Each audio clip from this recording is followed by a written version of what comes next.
So I also want to add on to what you were saying, listen to understand, and not just, that you talk with somebody, but for those who are there to listen, listen to understand and ask questions. Because even if you feel you do have something to say or maybe some advice, that may not be what the person wants to hear right now. They may just want you to listen and to understand.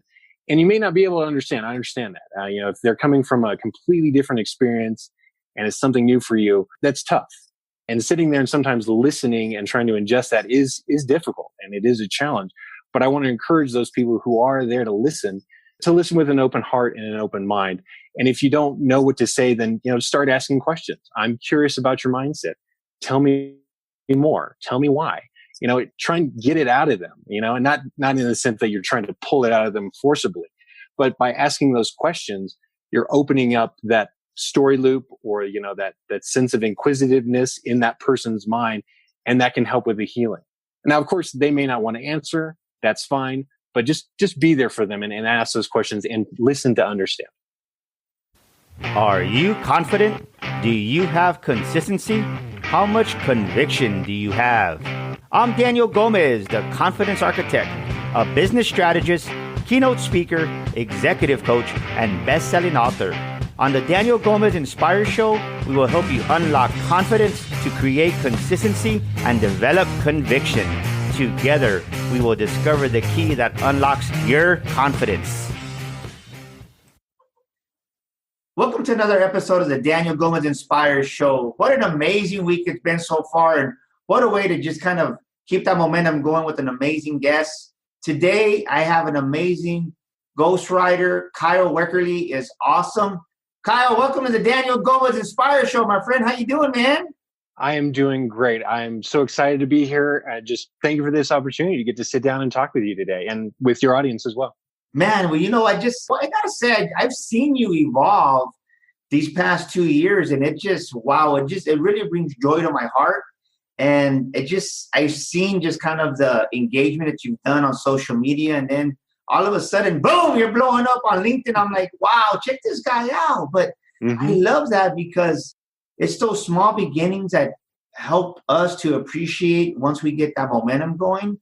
And I got to tell you, maybe you don't see it because it's you, but me looking at you, man, you got a lot of traction going. You got a lot of great things going. So do me a favor. I love my guests to introduce themselves. So let the audience of the Daniel Gomez Inspire Show know who Kyle Weckerly is, please. Well, I'm Kyle Weckerly, obviously. I'm a father, a husband. I've got 2 little girls. They're the reason I get out of bed in the morning. The reason I'm doing this. I love story. I love telling stories and sharing stories. And big reason for that, of course, is, stories have had a huge impact on my life. In some of my darkest days, it was the stories that kind of pulled me out of it. Some of them from the Bible, obviously, but in other realms, movies and books as well. And that was what really inspired me to go into writing full time, because I'd been dabbling in it. It was a hobby. I didn't really think it was going to be much, but some life events happened, and I decided I'm going to make this work. If I only have one life and I want it to have meaning, I feel I can do the most as a writer, as an author, and to help people to write stories. And that's what led me into ghostwriting and getting a certification in the ghostwriting. And then from there, just some things going on here and there, and I wasn't getting a lot of traction. So I decided to start my own podcast, the Career Challenges Podcast. And one of my first 10 guests, Daniel Gomez, was nice enough to be a guest on my podcast, one of my first podcast episodes. So that would give me some traction. I've been doing the podcast. I've been helping people as a ghostwriter as well, doing content marketing as well. I was a content manager for a startup for a while. And so doing all of that and really getting into story and helping people to tell their story through the narrative. And you had mentioned, things were blowing up on LinkedIn. And I've been looking on LinkedIn. I posted once or twice here thinking, this one post is what's going to do it. And of course, you get no traction.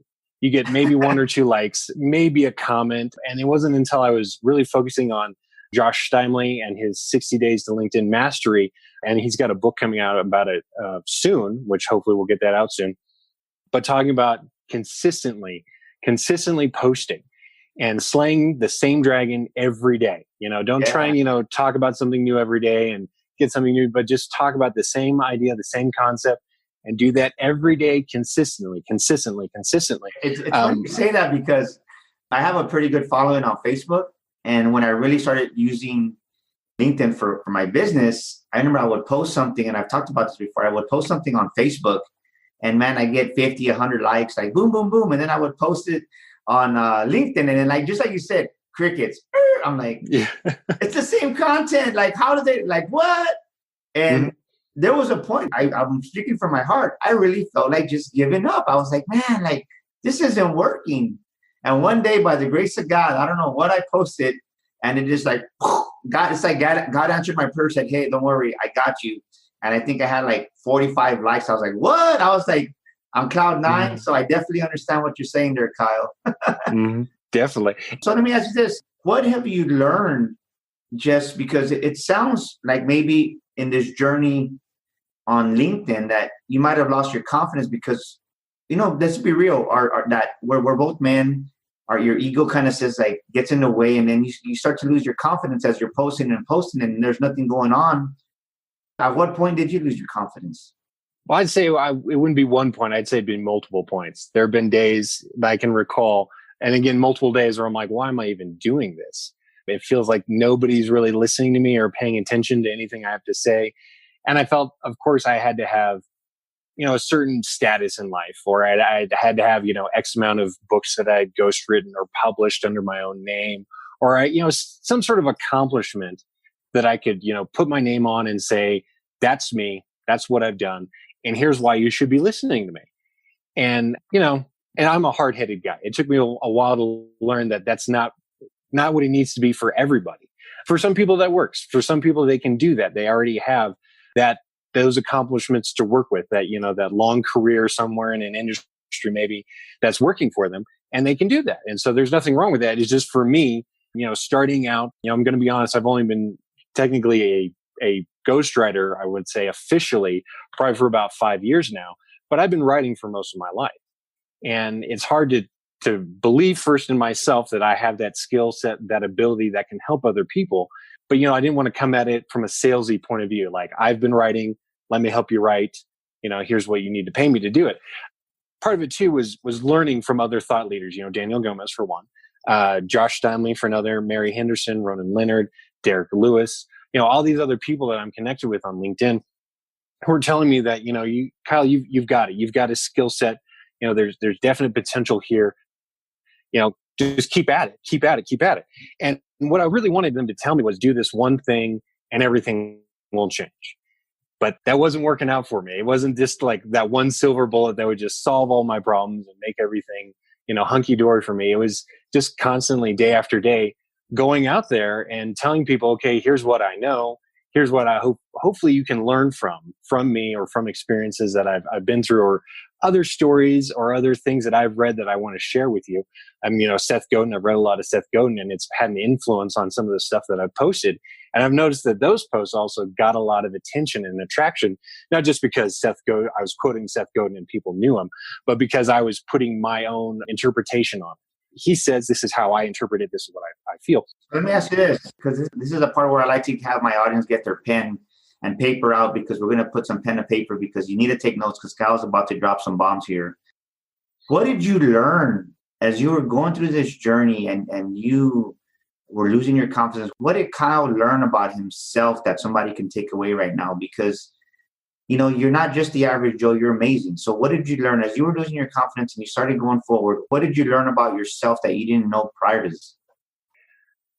I would have to say that I'm worth it, or that my dream and what I want to do in the world is worth it. I may not be there myself.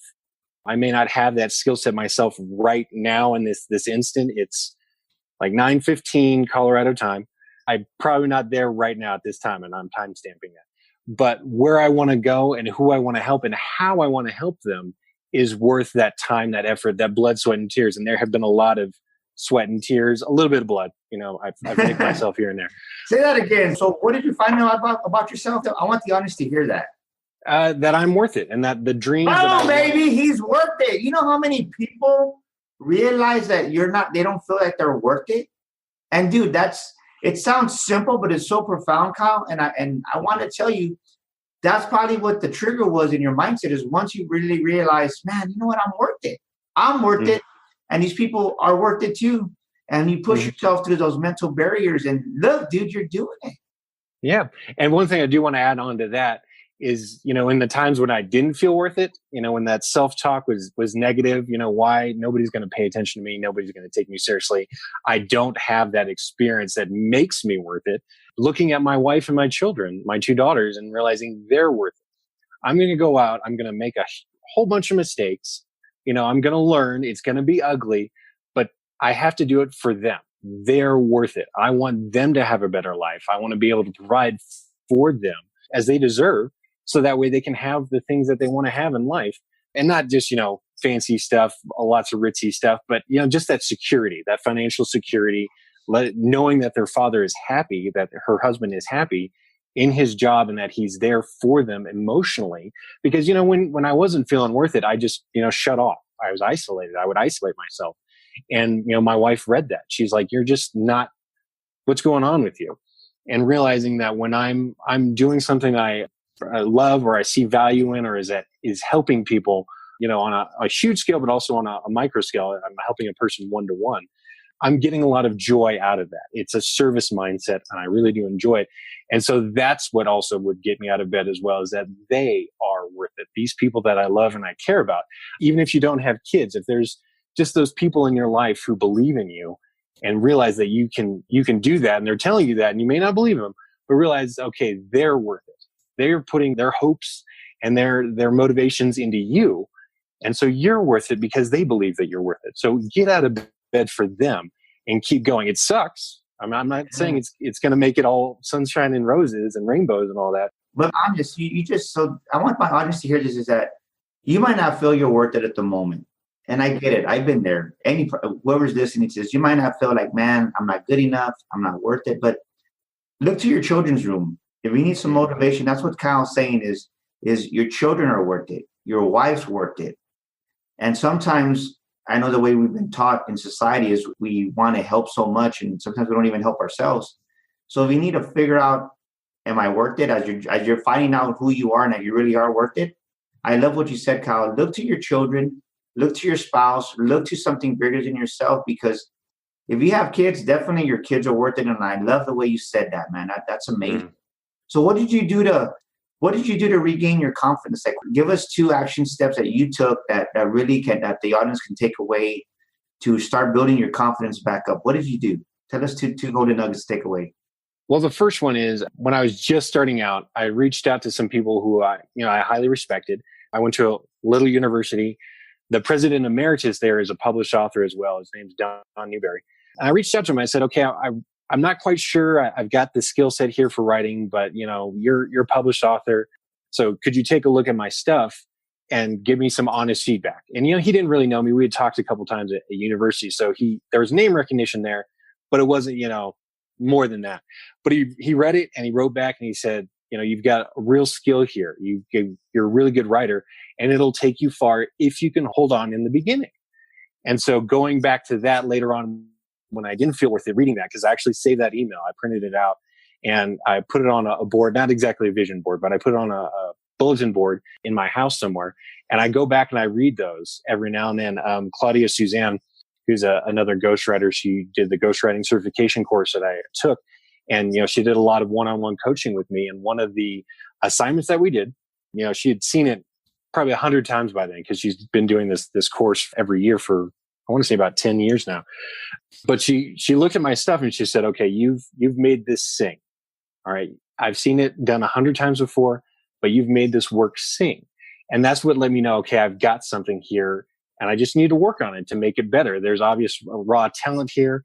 It's great, but it's there. And I'm going to put in my hopes and dreams and my effort to make it work. And so when I wasn't feeling worth it, I would go back to those. And there's some other stuff from other people that I've saved and I've highlighted. So that way I go back and read that and realize, okay, somebody with a lot of experience here saw that in me. So even if I don't see it in myself, even if I don't feel the market or potential clients are seeing that in me, somebody else did who has the cred there. And so it's enough for me to keep going. Yeah, it was that little push you needed, right? Is what you're saying. Yeah. Sometimes we all just need that little push. Mm-hmm. And I love the fact, what I love about you is and this is true for a lot of business owners, is they don't know it, but they're too prideful to ask for help.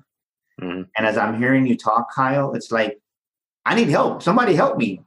Sure. And I Yeah. truly believe that that's what's helped accelerate your career the way it has, because you're not too egotistic. You ask for help, and you realize more than 90% of adults never ask for help because either they feel ashamed, they feel embarrassed. And I love that just genuineness about you, that, man, I need help. Help me out. Look at what's transpired. I mean, like I said, Mhm. you're growing on LinkedIn has grown. You published this magazine. So how did building your confidence as a ghostwriter, and what other areas did it transfer to in your life that you're like, wow? Yeah, I never would have thought of that. Yeah.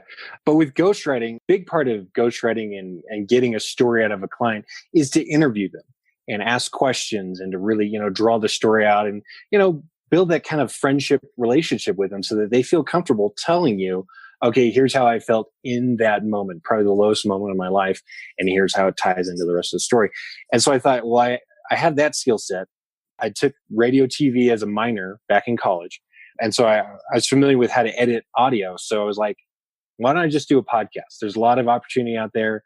It's pretty easy to do a podcast now. There's some startup costs, but with some time and effort, you can get it done. And there's free editing software out there as well. So even with a cheap laptop, you can get your own podcast up and running fairly easy. And then there's other resources out there to start your podcast, these checklists that you can go find. So I did a podcast and I started interviewing people, and just in the conversations between people, for example, Daniel Gomez, one of my first 10 guests, we were talking. And then a year later, Daniel comes up to me and says, "Hey, I want you to be on my podcast." And it's like, I never would have imagined that to happen. And that was not my goal in that interview. Part of that was just, get the guest, get an episode done, something to share with an audience that people will find value in and want to listen to more of. And then from that, just interviewing people and asking questions. And like you were saying, being honest and genuine and saying, I don't know, can you tell me? Explain it to me. And sometimes I use very small words. I understand that. It takes a lot for me to understand some very, very dense concepts. But a lot of those guests have referred other guests to me. And then from there, I've connected with other people like Mary Henderson, Ronan Leonard. What are some other people I've connected with as well? Ben Baker. Ben Baker has been on my show as well. And he's still talking to me here and there. He'll reach out and be like, "So what's going on with you? Let's talk. Let's touch base." So let me ask you this, because I really want people to get just this from you, because you made a comment a little while ago about the lowest parts or challenging part of our lives. What was, whether it was personal or business, what was one of the most challenging situations you faced in life, Kyle? And how did you overcome that? Well, the biggest one for me was about 5 years ago. Actually 6 years ago now. No, it's going to be 7 years, actually. It's going to be 7 years ago in October. My wife and I, we lost a baby.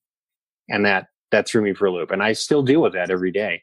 But it made me really stop and evaluate, what am I doing with my life? Up until that point, writing had been this hobby, and I tried to get some books published. I'd done a little bit of self-publishing here and there. But I was like, why don't I just try? And it's got to be worth something. I've got to do something that makes me happy, or at least I'm interested in, because the jobs I was getting at that point were not jobs that were good for me, and it was making me miserable. Then my wife and I were going to have another baby, our first daughter, and realizing, if I'm going to be a miserable dad, that's not the type of dad I want to be. I want to have a job where I come home and I'm not just, worn out, dirty, looking like a hobo, and miserable and angry, and seeing that in myself. And so I wanted to do that, at least for my kids and at least for my wife, to have a job where I was not miserable for them. But then also, you hit roadblocks as you're building up. Projects that I thought were going to go through, I fell through, that were going to happen actually fell through. And that knocked me back. And it took a while to realize, okay, it's not personal. It's usually something with the client. The client either doesn't have the money, or it's a timing issue, or maybe we're just not a good fit. And, realizing that's not a bad thing. That's just part of it. Let's go back to what you said about, I think somebody needs to hear this right now, because I think right now there's people still hurting, and there's people that they shrink back and they get stuck to make people, they get stuck. And you and your wife encounter something that I don't wish upon anybody, that the loss of a child is, they say it's harder than losing your parents. And I don't have my mom and dad, but I can't compare them, but I do know what it's like to lose your mom and dad. Mm-hmm. How did y'all overcome the loss of your child? Because I think somebody right now, especially that, this season that we're in with COVID, and people are still kind of like, it's here, right? It's part of life, and people have lost their jobs, people have died. What did you do to overcome that loss of your child? If you don't mind sharing that with us, Kyle. Not at all. And it's not one thing. It was multiple things, and just, consistently getting out of bed every day. And during those couple months right afterwards, that I feel were the darkest for me and my wife, we did a lot of talking back and forth, just being there for each other and listening.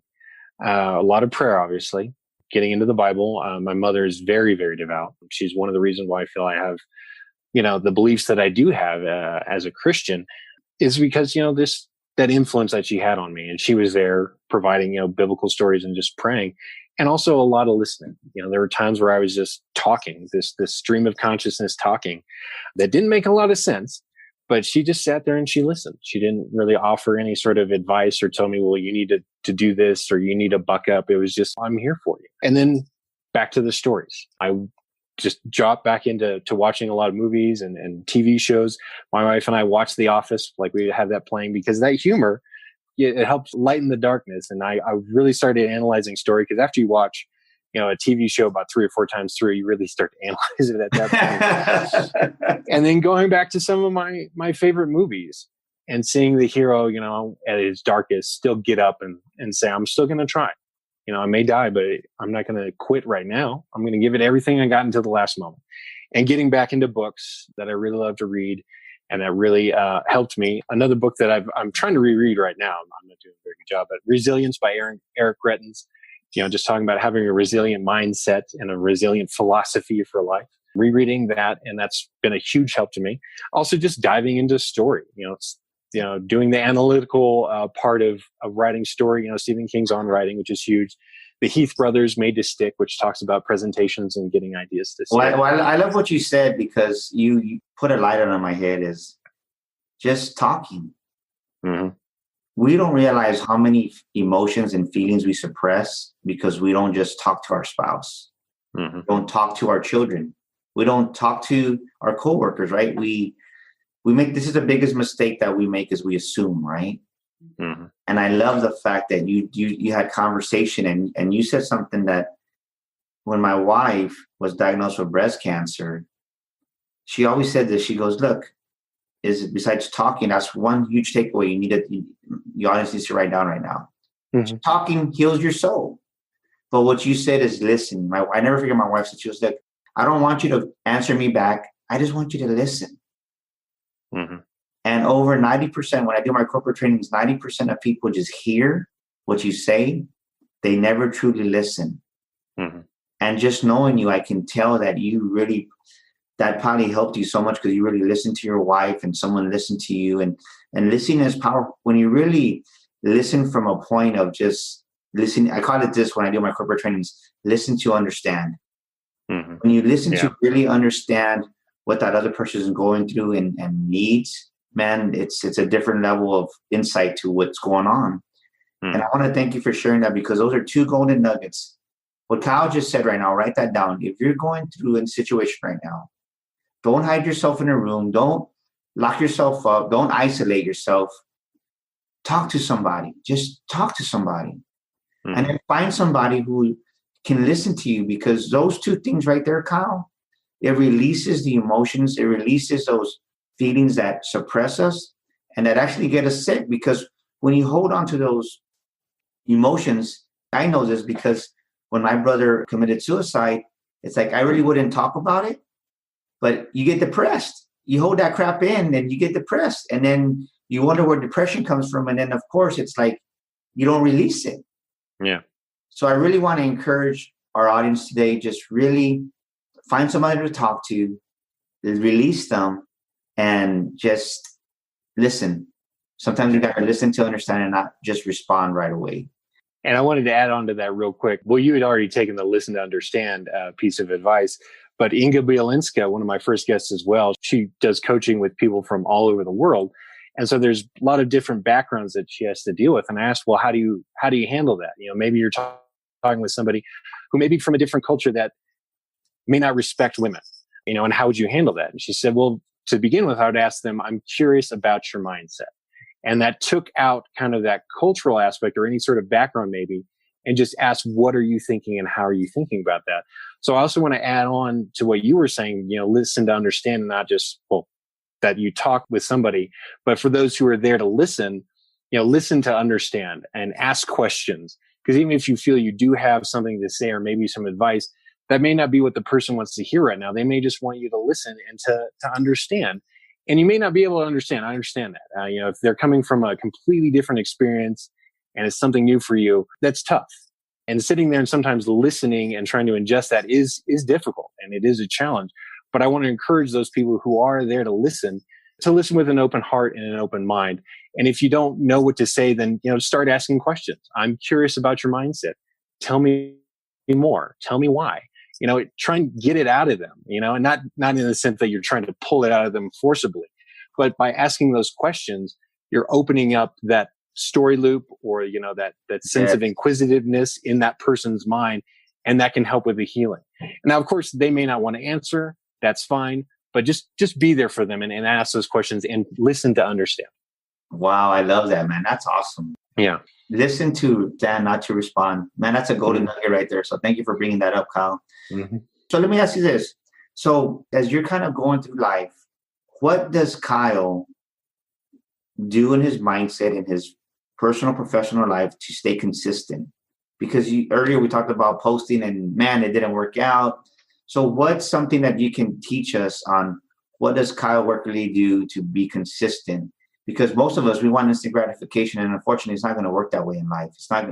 Instantly, we want to post and boom, there's 45 likes and comments right away. So, what do you do to stay consistent? Because to me, that's one of the main keys to success is being consistent. So, can you talk about that a little bit? Yeah, working with Josh Steinley in the 60 Days to LinkedIn Mastery, and just talking with him back and forth in our emails.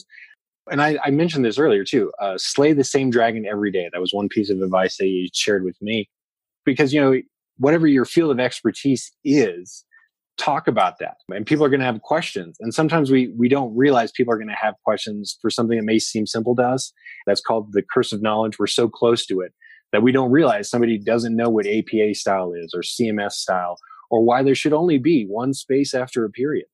That's something else that I could go into, but I won't here. And then also Jay Baer's book, Utility, Y-O-U, Utility, talking about being that resource, all right, answering questions about your field as much as you can, also in an engaging way, because sometimes it's boring, I understand that, but you can present it in an engaging way so that people will be interested. And if they're not interested, then they're probably not the client you want to work with anyway. But do that consistently, answer those questions for them.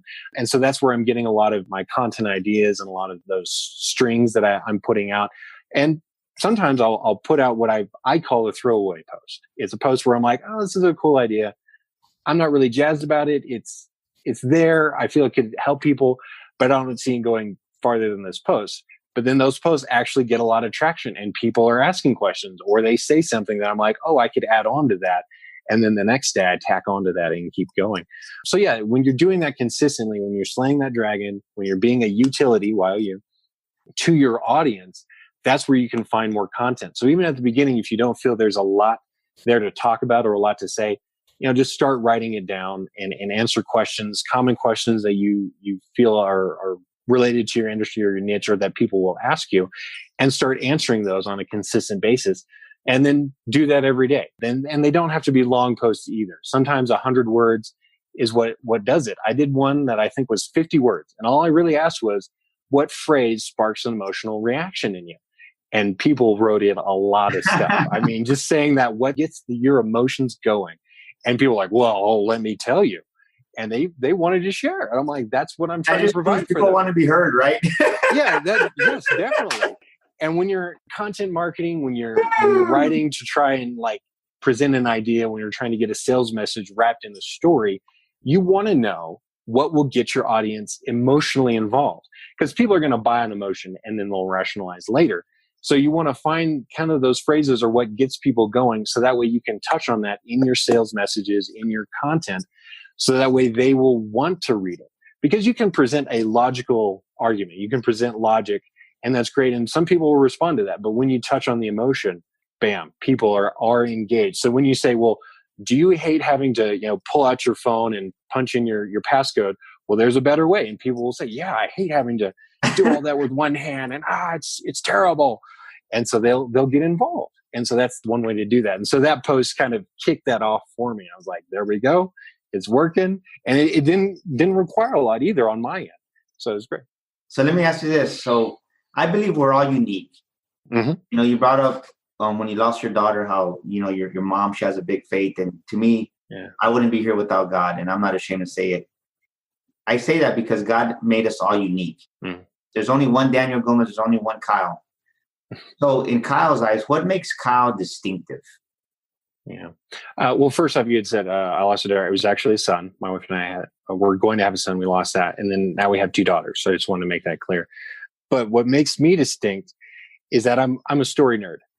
I love talking story. I'm one of those people who will kind of just tack on or attach details.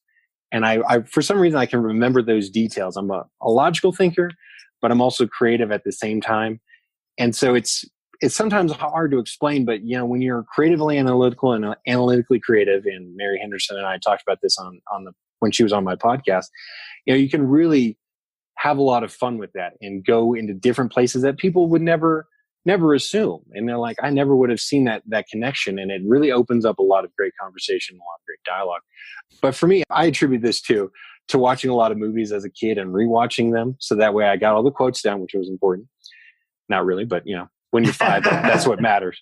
But then also seeing how the story played out in the film, like taking Indiana Jones, for example, after you've watched it about 50 times, you can tell, okay, in the beginning, Indy's doing, trying to find truth or trying to find an artifact, but really he's trying to find out more about himself. He's trying to find a truth about himself so he can understand himself more and become either a better person or to get closer to his father or for some other reason. And so but isn't that true about all of us? Yeah, true. Yeah. And once you see that in the story and you realize, people are looking for that in a story, it can make you a better writer and help you to write more emotionally engaging prose or content and narrative and stuff like that. And so I guess that's what would make me distinctive, is that I spent the hours doing that. And so I have that skill set, and it's finding a way to package that so that clients can get the most value out of it. Because that's what I'm trying to do, is to help clients tell their story so that their story creates the change that they want to see in the world. So that ultimately I can leave the world a more empathetic place than when I found it. So that's what I'm trying to do here as a ghostwriter, and telling stories and content marketing as well, and through my podcast.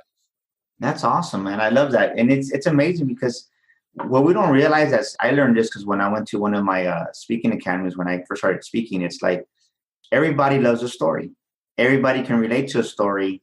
And I remember they did a little exercise there, and it was kind of funny because they said, okay, once upon a time, and right away everybody, like, their ears went up, right? They're like, yeah, because that's the trigger, once upon a time, because we can relate to that as a kid, because we all love those stories. So I love that. So what's next for Kyle? What's going on next for Kyle? So we know that you're in Colorado right now on vacation. So I want to say, first of all, thank you for taking time out of your vacation and just being here with us, because you had a lot of value.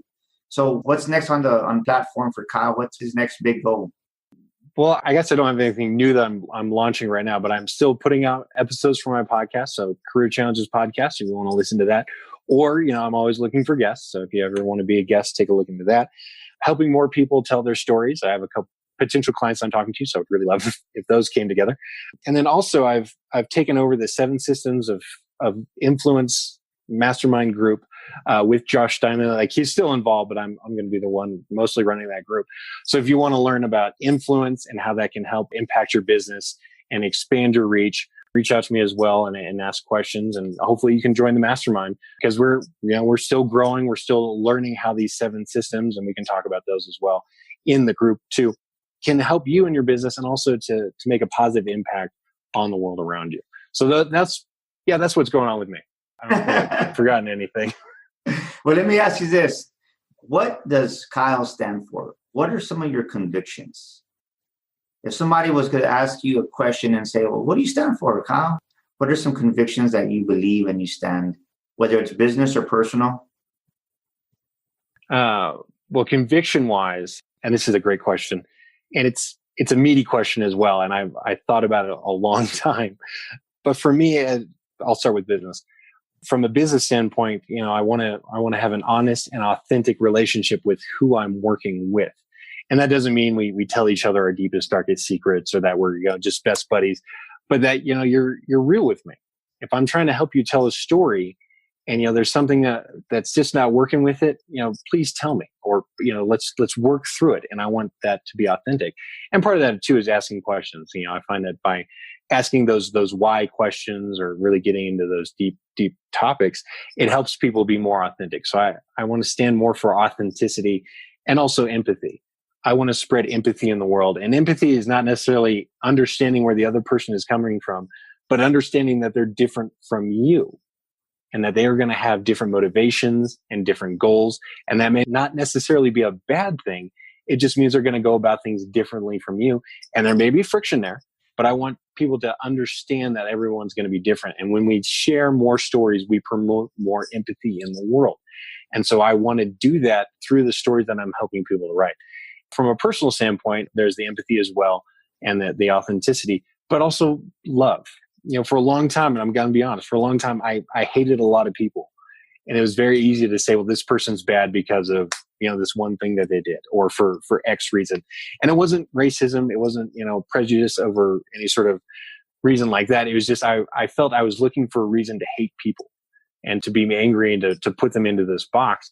But, after the loss of my son and realizing, we're all stuck in this world. We all have our own pain.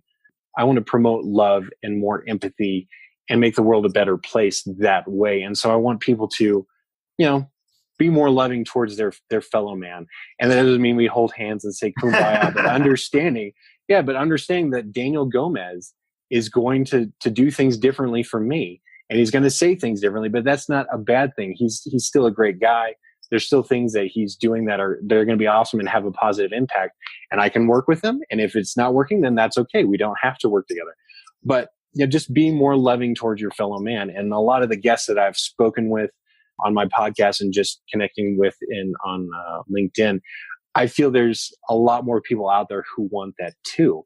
And that's so refreshing and reassuring. And it kind of makes you do this, I didn't realize that.